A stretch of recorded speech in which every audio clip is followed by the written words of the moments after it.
হে everyone, আমি শিল্পা। আমার নতুন একটা ভিডিওতে তোমাদের অনেক অনেক ভালোবাসা, অনেক অনেক স্বাগতম।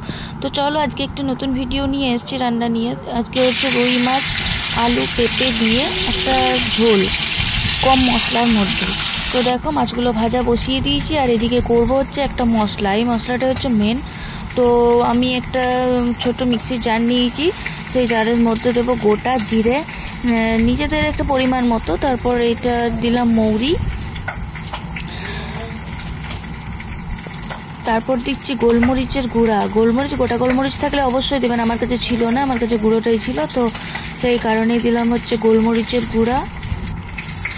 আর দেবো হচ্ছে ধনিয়া গুঁড়ো। এটা গোটা ধনিয়া হলে খুব ভালো হতো, কিন্তু আমার কাছে ছিল না, তো তার কারণে আমি ধনিয়া গুঁড়াটাই দিলাম। তারপরে এটা আমি মিক্সিতে মিক্স করে নেবো। আর এদিকে মাছটা আমার এক পিঠটা ভাজা হয়ে গেছে, যেহেতু খুব কড়া করে ভাজবো না, তো হালকা হালকা করে এক পিঠটা ভাজা হয়ে গেছে, আরেক পিঠটা ভাজতে বসালাম। আর এইদিকে দেখো আমার একবার পেস্ট করাও হয়ে গেছে। পেস্ট মানে হচ্ছে প্রথমে গোটা গোটাটা পেস্ট করলাম, তারপর তার মধ্যে অর্ধেকটা টমেটো দিলাম আর খানিকটা জল দিলাম। এরপর খুব ভালো করে একটা মিহি পেস্ট করব।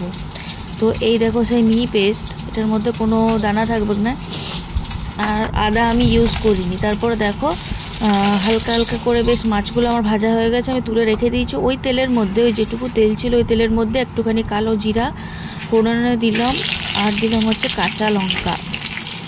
ঝাল যে যেমন ঝাল খায় আর কি, সেরকম আমাদের একটু কম ঝাল খাওয়া হয়। তারপরে যে পেঁপে আর আলুটা আমি সিদ্ধ করে রেখেছিলাম, কুকারে একটা সিটি দিয়ে রেখেছিলাম।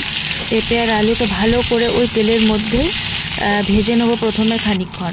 তো এই ভাজা হয়ে গেছে, তারপরে দিচ্ছি হচ্ছে নুন,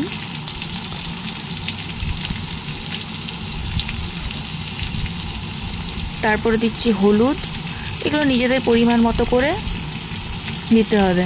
তো এই নুন হলুদ দিলাম, আর দেবো হচ্ছে লঙ্কার গুঁড়ো। এটা লঙ্কা মানে কাশ্মীরি লঙ্কা, এটা ঝাল লঙ্কা না, একটু কালারের জন্য, না হলে কেমন একটা মানে সাদা সাদা দেখায়, তো সেই কারণেই গুঁড়োটা একটু দিই আমি, কিন্তু ঝালের জন্য আমাদের কাঁচা লঙ্কা।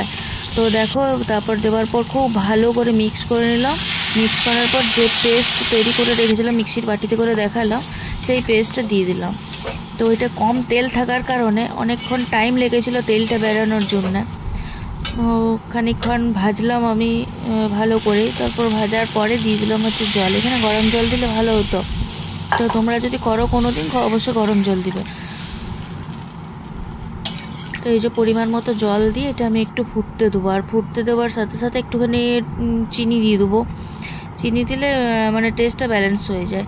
তারপর এই যে মাছ 2 পিস ছিল, সেই মাছ 2 পিস দিয়ে ভালো করে আর কি মানে ঝোলের মধ্যে আমি ঢুকিয়ে দিচ্ছি। যখন একটুখানি ফুটবে তো মাছের মধ্যে ঝোলটা ঢুকবে, তো এই দিয়ে দিলাম আমি। তারপর এই যে ফুটতে ফুটতে আমি একটুখানি গরম মশলার গুঁড়ো দিয়েছিলাম, তো তোমাদেরকে দেখানো হয়নি। তারপরে লাস্টের ফিনিশিং এটাই ছিল। অপূর্ব দারুণ খেতে হয়েছিল রান্নাটা। তো তোমরা যদি বানাও কেউ অবশ্যই আমাকে জানাবে। দেখা হচ্ছে পরের ভিডিওতে। আজকের মতো টাটা।